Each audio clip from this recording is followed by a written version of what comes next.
Mari jemaat yang dikasihi Tuhan, kita akan masuk di dalam firman Tuhan.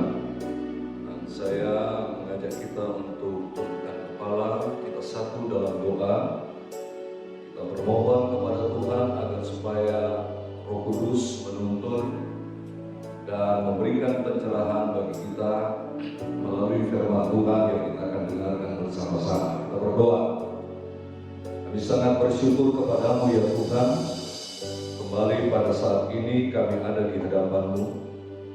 Ini semuanya karena kasih karunia Tuhan.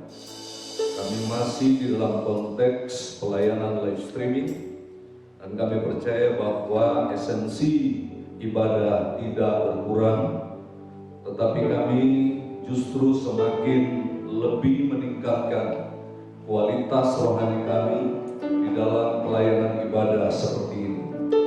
Ya Tuhan, tepatnya pada hari ini seluruh umat Kristiani di muka bumi ini merayakan satu peristiwa besar yang pernah terjadi tepat pada hari raya Pentakosta lebih dari 2000 tahun yang lalu, ketika janji-Mu Tuhan, Roh Kudus tercurah dan memenuhi seluruh murid-murid Tuhan yang berhimpun di loteng Yerusalem. Saat ini Tuhan, kami bukan hanya sekedar merayakan dan memperingati hari besar itu, tetapi kami ingin terus bergerak di dalam kuasa dan pimpinan Roh Kudus. Urapi hamba-Mu Tuhan, berfirmanlah, kami siap untuk mendengarkannya. Dalam nama Yesus, Tuhan dan Juru Selamat kami berdoa. Haleluya. Amin. Pada kesempatan ini saya tidak lupa menyampaikan selamat beribadah dan juga selamat kita memperingati sebuah perayaan besar, yaitu Hari Pencurahan Roh Kudus yang pada lebih 2000 tahun yang lalu terjadi tepat pada hari perayaan Pentakosta. Khotbah saya pagi hari ini berkisar dalam konteks peristiwa lebih dari 2000 tahun yang lalu. Nah, pembacaan firman Tuhan pada pagi hari ini saya ambil dari kitab Kisah Rasul pasal yang kedua, ayat 1 sampai dengan ayat 13 tentang pencurahan Roh Kudus. Firman Tuhan berkata begini: ketika tiba hari Pentakosta, semua orang percaya berkumpul di satu tempat. Tiba-tiba turunlah dari langit suatu bunyi seperti tiupan angin keras yang memenuhi seluruh rumah di mana mereka duduk. Dan tampaklah kepada mereka lidah-lidah seperti nyala api yang bertebaran dan hinggap pada mereka masing-masing. Maka penuhlah mereka dengan Roh Kudus. Lalu mereka mulai berkata-kata dalam bahasa-bahasa lain, seperti yang diberikan oleh Roh itu kepada mereka untuk mengatakannya. Waktu itu di Yerusalem diam orang-orang Yahudi yang saleh dari segala bangsa di bawah kolong langit. Ketika turun bunyi itu, berkerumunlah orang banyak. Mereka bingung karena mereka masing-masing mendengar rasul-rasul itu berkata-kata dalam bahasa mereka sendiri. Mereka semua tercengang-cengang dan heran, lalu berkata, bukankah mereka semua yang berkata-kata itu orang Galilea? Bagaimana mungkin kita masing-masing mendengar mereka berkata-kata dalam bahasa kita sendiri, yaitu bahasa yang kita pakai di negeri asal kita? Kita orang Partia, Media, Elam, penduduk Mesopotamia, Yudea, dan Kapadokia, Pontus dan Asia, Frigia, Pamfilia, Mesir dan daerah-daerah Libya, yang berdekatan dengan Kirene, pendatang-pendatang dari Roma, baik orang Yahudi maupun penganut agama Yahudi, orang Kreta dan orang Arab. Kita mendengar mereka berkata-kata dalam bahasa kita sendiri tentang perbuatan-perbuatan besar yang dilakukan Allah. Mereka semuanya tercengang-cengang dan sangat termangu-mangu sambil berkata seorang kepada yang lain, apakah artinya ini? Tetapi orang lain menyindir mereka sedang mabuk oleh anggur manis. Sampai di sana pembacaan firman Tuhan. Tentu saja yang berbahagia adalah mereka yang mendengarkan firman Tuhan dan yang melakukannya di dalam kehidupannya sehari-hari. Nah, saudara-saudaraku yang dikasih dalam Tuhan, seperti yang saya katakan tadi, bahwa hari ini adalah hari besar, hari perayaan Pentakosta, di mana pada hari tersebut Roh Kudus dicurahkan di loteng Yerusalem, memenuhi kira-kira 120 murid yang berkumpul di sana. Di dalam kisah para rasul ini kita menemukan bahwa peristiwa yang terjadi di loteng Yerusalem adalah penggenapan firman Tuhan atau nubuat yang diucapkan oleh seorang nabi yang bernama Nabi Yoel. Kira-kira 700-an tahun sebelum Masehi atau 700-an tahun sebelum Kristus. Dan kemudian ketika peristiwa itu terjadi di loteng Yerusalem, muncul pro kontra dari masyarakat yang sedang berada di kota ini. Masyarakat ini adalah datang dari berbagai macam penjuru dunia yang disebut dengan diaspora atau komunitas diaspora atau orang-orang Yahudi yang tersebar ke seluruh pelosok bumi. Oleh karena hari perayaan ini penting, maka mereka datang untuk, katakanlah, berziarah ke Yerusalem untuk memperingati hari besar ini, yaitu hari Pentakosta. Dan kemudian pada saat mereka berkumpul di Yerusalem, peristiwa pencurahan Roh Kudus terjadi. Dan kemudian mereka terbagi dari dua kelompok yang meresponi peristiwa besar ini. Ada kelompok yang takjub, termangu-mangu, tercengang-cengang dengan peristiwa dahsyat yang terjadi ini. Dikarenakan mereka yang berasal dari negara-negara di mana mereka terpencar dengan bahasa mereka sendiri, di mana orang-orang Galilea ini yang berhimpun di loteng Yerusalem mengeluarkan kalimat-kalimat bahasa seperti yang mereka gunakan di negeri di mana mereka dicerai-beraikan. Mereka termangu-mangu, ini bukan sesuatu yang kecil, ini adalah hal yang besar. Tetapi ada kelompok lain yang mengolok dan mengejek dengan mengatakan bahwa mereka sedang mabuk anggur. Nah, saudara-saudaraku yang dikasih dalam Tuhan, sekali lagi pencurahan Roh Kudus terjadi pada hari Pentakosta. Peristiwa pencurahan Roh Kudus terjadi bertepatan pada hari raya Pentakosta. Istilah api Pentakosta tidak ada di dalam Alkitab. Memang pada hari pencurahan Roh Kudus yang terjadi pada saat hari raya Pentakosta, ditandai dengan munculnya, dapat dilihatnya lidah-lidah api. Beberapa tahun belakangan ini kita juga disuguhkan dengan sebuah istilah yang dinamakan bahwa kita sedang menantikan Pantekosta ketiga, atau kita berada di area zona Pantekosta ketiga.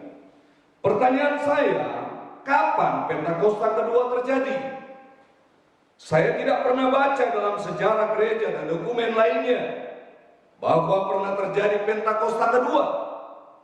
Kalaupun peristiwa pencurahan Roh Kudus di Azusa Street, Los Angeles, Amerika Serikat pada tahun 1906 dianggap sebagai Pentakosta kedua, sepengetahuan saya peristiwa itu tidak terjadi pada hari perayaan Pentakosta.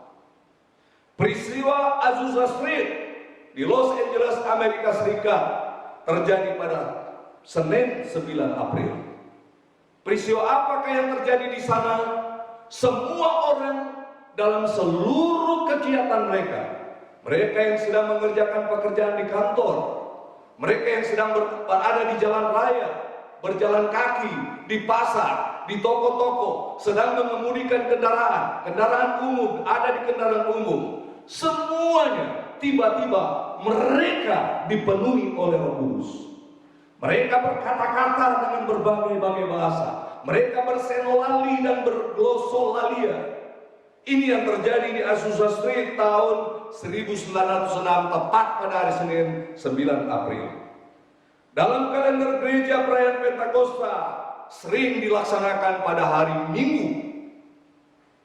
Dan kemudian peristiwa yang terjadi di bulan April 1906 menunjukkan bahwa itu bukan hari raya Pentakosta. Sebab biasanya hari raya Pentakosta itu dilaksanakan di setiap bulan Mei. Dan itu jatuh pada hari Minggu. Bagi saya, kisah Azusa Street, Los Angeles, Amerika Serikat tahun 1906 adalah rintik-rintik hujan menjelang hujan akhir, yaitu karya Roh Kudus yang berlipat ganda dengan operasional karunia-karunia manifestasi Roh Kudus yang akan semakin dahsyat bekerja di dalam tubuh Kristus. Sekali lagi saya sampaikan bahwa Pentakosta adalah hari raya tahunan umat Israel, salah satu dari kurang lebih 14 perayaan yang seringkali dilakukan oleh umat Israel. Dan kemudian hari raya Pentakosta adalah salah satu hari raya terbesar di antara beberapa hari raya terbesar yang dirayakan oleh umat Israel. Sebelum saya lebih jauh sampai kepada esensi tentang apa sih sebetulnya gunanya, tujuannya Roh Kudus dicurahkan, sebaiknya saya ingin mengutip beberapa pernyataan atau beberapa kebenaran tentang perjalanan sejarah gereja. Awal gereja ada pada saat Roh Kudus dicurahkan. Dan kemudian gereja Tuhan bergerak dalam dimensi supranatural, bergerak di dalam dimensi Roh Kudus. Anda bisa baca sejarah gereja di dalam kitab Perjanjian Baru. Bagaimana gereja bergerak maju dengan kekuasaan dan kesan yang luar biasa dari Tuhan. Tidak ada satupun yang tahan berdiri di hadapan orang-orang yang diurapi Tuhan. Rasul-rasul bekerja melayani dengan urapan Tuhan. Kedahsyatan terjadi, mujizat-mujizat terjadi, kesembuhan ilahi terjadi. Roh orang-orang yang dari rasul setan dilepaskan oleh Tuhan. Orang mati bangkit. Roh Kudus bekerja dengan luar biasa di zaman rasul-rasul. Tetapi kemudian ketika rasul-rasul meninggal, dilanjutkan oleh murid-murid rasul, gereja masih dapat dipertahankan atau berada dalam posisi kemurnian doktrin. Tetapi ketika saudaraku yang dikasih, gereja berkompromi dengan kekaisaran Romawi pada waktu itu, maka kemudian gereja kehilangan identitas sebagai gereja yang bergerak dalam dimensi Roh Kudus. Dan kemudian gereja terjebak kepada politik serta haus untuk berkuasa. Dan kemudian saudara tahu apa yang terjadi di abad-abad pertengahan, yaitu pada tahun 500 sesudah Masehi sampai 1500 sesudah Masehi, gereja berada di dalam zona kegelapan. Mengapa gereja berada dalam zona kegelapan? Karena kepemimpinan Roh Kudus telah dikudeta oleh kepentingan-kepentingan politik gereja yang disuarakan oleh para pemimpin ketika itu. Gereja kehilangan kuasa karena gereja berkompromi dengan politik dunia yang pada saat itu tidak kondusif. Gereja kehilangan jati dirinya, sampai-sampai keselamatan yang hanya oleh karena iman berganti kepada doktrin keselamatan hanya bisa didapati bukan hanya oleh iman saja, tetapi oleh perbuatan. Saya tidak perlu menyinggung hal-hal yang sangat dalam tentang masalah ini, sebab itu bisa menyinggung komunitas lainnya. Tetapi sejarah mencatat bahwa ini adalah masa kegelapan. Sampai kemudian muncul seorang imam dari Jerman yang bernama Martin Luther. Dia menyalakan api reformasi untuk mengembalikan doktrin Alkitab yang benar. Dari keselamatan yang oleh karena perbuatan manusia beralih kembali kepada keselamatan yang dikerjakan hanya oleh karena iman kepada Yesus. Dia menerjemahkan kitab Roma, dan kitab Roma menjadi kitab kesukaan dari tokoh ini. Kemudian reformasi muncul, adanya titik-titik pemulihan terjadi. Tetapi memang ketika Martin Luther muncul, tidak semuanya dipulihkan. Salah satunya adalah baptisan air. Maka setelah reformasi muncul gerakan yang namanya pemulihan baptisan air. Dan tidak hanya cukup di situ, ada kegerakan lain muncul bahwa pengudusan atau kekudusan itu penting.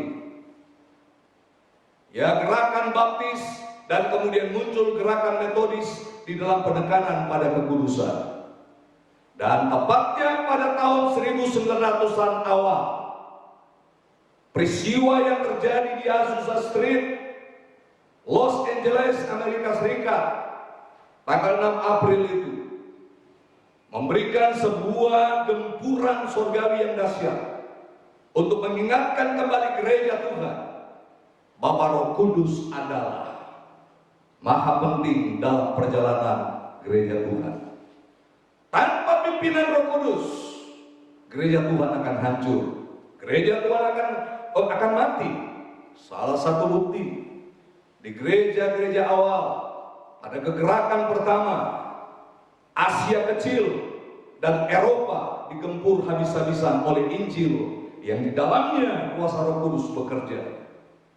Ada satu negara di mana gereja bertumbuh dengan luar biasa, sehingga ada 7 surat dari Tuhan Yesus lewat Rasul Yohanes kepada gereja-gereja ini, tepatnya di negara Turki. Saya mau bertanya kepada Anda, Turki sekarang basis gereja atau bukan? Gereja-gereja yang ada di sana, apakah itu Sardis, Philadelphia, Efesus, dan gereja-gereja lainnya? Apakah beroperasi dalam karunia-karunia Roh Kudus sekarang ini? No, itu hanya sebagai bangunan monumen di mana orang berkunjung untuk berwisata, mengingat peristiwa yang dahsyat pada awal-awal permulaan gereja. Sekarang nggak ada kegiatan di sana. Mengapa? Karena gereja terjebak pada politik. Gereja terjebak pada politik praktis, maksud saya. Ya, karena gereja juga harus tahu politik, tetapi gereja terjebak pada politik praktis. Nah, setelah peristiwa di Amerika ini, maka kemudian mulai adanya berbagai macam pemulihan terjadi. Dan sekarang ini kita kenal dengan gerakan karismatik di mana-mana. Ya, di mana kemudian juga ada pemulihan fungsi 5 jawatan. Itu terjadi di hari-hari terakhir ini. Dan saya mau beritahukan kepada saudara, Hari Raya Pentakosta pada waktu yang lalu tidak identik dengan pencurahan Roh Kudus. Hanya pencurahan Roh Kudus terjadi pada Hari Raya Pentakosta. Dan kemudian hanya ada 2 hal penting di dalam Alkitab yang dinubuatkan Yoel, yaitu hujan awal dan hujan akhir. Hujan awal itu adalah di loteng Yerusalem ketika Roh Kudus dicurahkan, dan nanti hujan akhir sementara akan menyusul. Hujan awal adalah melengkapi gereja untuk menginjil dengan powerful, dan hujan akhir adalah untuk menyelesaikan pekerjaan Tuhan di muka bumi ini, sekaligus tujuannya untuk menyadarkan orang-orang Israel dari kekerasan hati mereka yang belum juga menerima Yesus sebagai Mesias dalam hidup mereka. Apa yang saya sampaikan tadi tentang sejarah gereja, untuk lebih lengkap lagi, Anda boleh baca dalam sebuah buku yang sangat terkenal yang berjudul Kebenaran Masa Kini, yang ditulis oleh seorang hamba Tuhan yang Everson. Nah, dalam kitab Yoel pasal 2 tercatat istilah hujan awal dan hujan akhir seperti saya sampaikan tadi, bahwa hujan awal adalah penggenapan firman tentang turunnya Roh Kudus di loteng Yerusalem sebagai awal pemberitaan Injil yang efektif dan dinamis di muka bumi ini. Hujan akhir adalah dan berlipat kali ganda yang didemonstrasikan oleh gereja, oleh orang-orang percaya untuk menyadarkan umat Israel bahwa Mesias itu sudah datang pada waktu itu, disalibkan di atas bukit Golgota dan mati di sana. Nah, kembali kepada di loteng Yerusalem. Petrus menanggapi kelompok pengejek yang mengatakan bahwa komunitas yang sedang berhimpun di loteng Yerusalem itu oleh karena mereka berkata-kata dengan berbagai macam bahasa, dengan bahasa-bahasa bahwa mereka sedang mabuk anggur. Nah, apa esensinya dalam peristiwa di loteng Yerusalem pada saat hari raya Pentakosta? Pertama adalah kelahiran gereja sebagai penggenapan nubuat Yesus yang tertulis dalam Matius pasal 16 ayat 15 sampai 18. Gereja yang kuat penuh dengan kuasa karena dipenuhi Roh Kudus yang diutus dari surga untuk menyertai orang yang percaya, dan bukan hanya menyertai tapi tinggal di dalam kehidupan kita. Percayalah bahwa kita ini Roh Kudus berdiam dalam diri kita, bukan hanya menyertai kita dan juga akan menuntun perjalanan hidup kita. Kita adalah gereja atau bait Roh Kudus. Roh Kudus ada di dalam hidup kita. Kita memiliki kuasa karena dipenuhi Roh Kudus, dan kita juga memiliki keberanian untuk bersaksi karena Roh Kudus. Saya berikan contoh. Petrus, sebelum dia penuh dengan Roh Kudus, sepak terjang kehidupannya itu labil dan berubah-ubah. Dan salah satu mentalitas dalam diri Pak Petrus adalah dia dikuasai oleh ketakutan. Keberaniannya itu ibaratnya keberanian yang yang timbul tenggelam. Di satu ketika dia berkata, "Oh, langkai dulu mayat saya." Ketika Yesus mengatakan bahwa dia akan mati dan pada hari ketiga akan dibangkitkan. Memang di Alkitab tidak dikatakan bahwa langkai mayat saya, tetapi Petrus berkata, "Ini aku Petrus yang akan jadi pembela." Tapi kemudian Yesus berkata kepadanya dengan perkataan yang keras, "Hai iblis, mundur, minggir." Karena Petrus coba-coba untuk menggagalkan rencana penyelamatan bagi umat manusia. Tetapi ketika Yesus sedang diadili, di manakah Petrus? Petrus sedang gemetar ketakutan, apalagi ketika ada beberapa orang mengenal dia dan kemudian mengkonfirmasi bahwa dia adalah pengikut Yesus. Dia bilang, "Tidak, aku tidak kenal dia." Sampai kemudian ayam berkokok, dia sudah menyangkali Yesus 3 kali. Penuh dengan kelabilan, tidak konsisten orang ini sebelum penuh Roh Kudus. Tapi setelah penuh Roh Kudus, Anda lihat, saudara lihat, saudara perhatikan betapa gagah beraninya dia di dalam mempertahankan imannya di depan para tua-tua dan para pemimpin dan imam orang Yahudi. Bahkan dia berkata bahwa di kolong langit ini tidak ada nama lain yang dapat menyelamatkan kecuali di dalam nama Yesus. Ketika mereka itu diancam agar supaya mereka berhenti untuk memberitakan nama Yesus, Petrus berkata, bahwa tidak mungkin bagi kami untuk tidak menyampaikan tentang Yesus Kristus sebagai juru selamat. Beraninya luar biasa. Anda tahu akhir hidup dari Petrus? Ketika berada di sebuah stadion besar di kota Roma, pada saat itu terjadi perayaan pesta dari kekaisaran, dan kemudian gereja Tuhan, anak-anak Tuhan yang sedang ditahan di penjara dikeluarkan masuk ke arena stadion.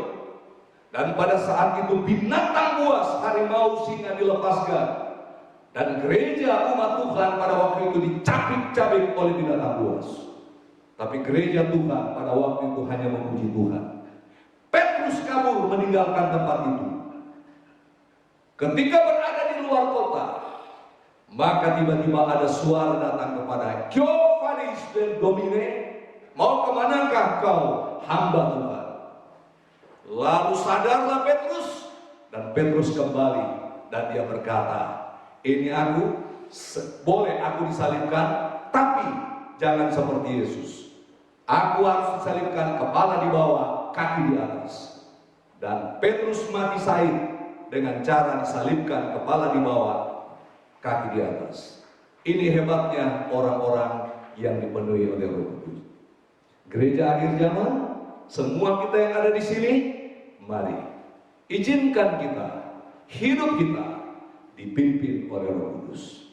Tetapi sebelum dipimpin oleh Roh Kudus, izinkan Roh Kudus memenuhi hidup kita. Pastikan saudara-saudara yang ada di rumah, saudara-saudara yang mengikuti siaran ini, letakkan tanganmu di depan dadamu dan berkata, Tuhan, aku mau dipimpin oleh Roh Kudus. Bagi yang belum penuh Roh Kudus, minta dan buka hati, terima Roh Kudus hari ini juga, saat ini juga, di dalam nama Yesus. Tapi bagi saudara yang sudah penuh dengan Roh Kudus, mantapkan ini dalam dirimu, pastikan bahwa Anda berada di dalam pimpinan kuasa Roh Kudus. Saya bersyukur sama Tuhan, karena Tuhan kita adalah Tuhan yang dahsyat. Sebelum saya mengakhiri khotbah saya ingin menyaksikan sebuah kesaksian pendek.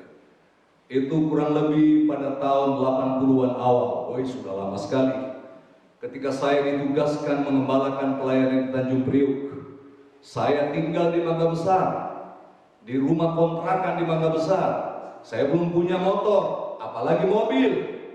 Saya dikenal sebagai seorang hamba Tuhan yang sangat tahu rute-rute bus di segala penjuru Jakarta.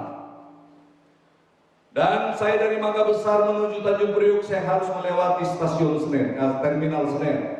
Karena saya harus naik Metro Mini 07 yang jurusan Pelumpang Center untuk mencapai tempat pelayanan di Tanjung Priuk. Pada waktu itu hari Minggu, kebaktian kami hari Minggu sore, dan ada 2 Metro Mini yang sedang ngetem. Satu sudah hampir penuh yang paling depan, tinggal ada 1 kursi kosong di samping kiri sopir dekat jendela. Ketika saya naik, tiba-tiba ada suara berkata dalam hati saya, turun, pindah ke belakang. Saya bersikeras tetap naik, suara itu datang lebih kencang lagi.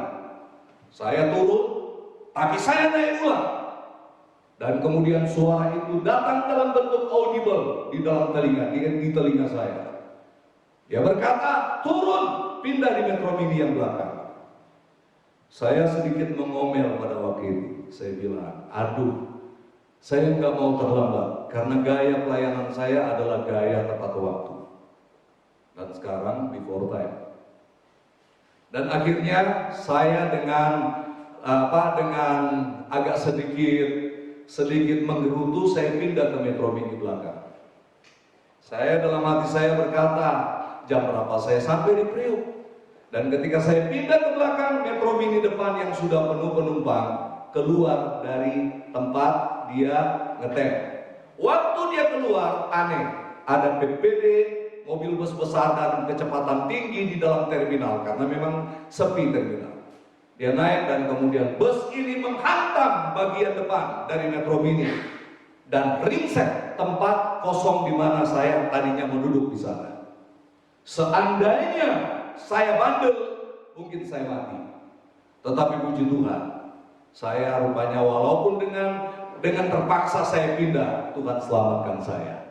Dan akhirnya penumpang-penumpang selamat berpindah ke Metro Mini di mana saya naik itu, dan kemudian Metro Mini ini jalan duluan. Saya sampai ke tempat pelayanan tidak dalam keadaan terlambat.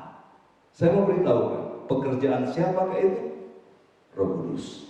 Karena Roh Kudus itu adalah penolong, memimpin, menuntun perjalanan hidup kita.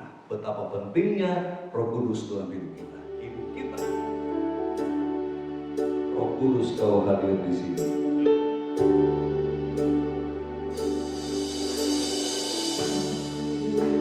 Kau hadir di sini, Roh Kudus, ku mengasihimu. Kau lembut, kau manis, kaulah penghiburku.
Kami percaya Tuhan, jamahan Tuhan dirasakan, dinikmati oleh anak-anak-Mu yang ada di rumah, sahabat-sahabat yang mengikuti acara ini. Jamahan Tuhan ada pada mereka, Roh Kudus menyertai, Roh Kudus memenuhi mereka, Roh Kudus memimpin perjalanan hidup mereka. Terima kasih Bapa, memberkati seluruh pelayanan para hamba-hamba-Mu Tuhan. Mainkan musik, WL, dan kru multimedia. Kau memberkati mereka semua, berkat Tuhan yang berkelimpahan mereka alami.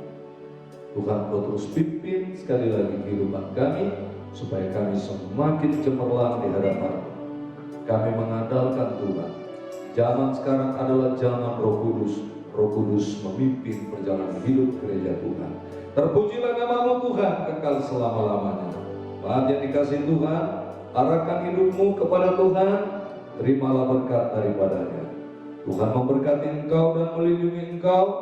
Tuhan menyinari engkau dengan wajahnya dan memberi engkau kasih karunia. Tuhan menghadapkan wajahnya kepadamu dan memberi engkau damai sejahtera. Terpujilah nama Tuhan kekal selama-lamanya. Di dalam nama Yesus kami berdoa bersyukur kepadamu. Kami akhiri ibadah live streaming ini. Terpujilah nama-Mu. Haleluya. Amin.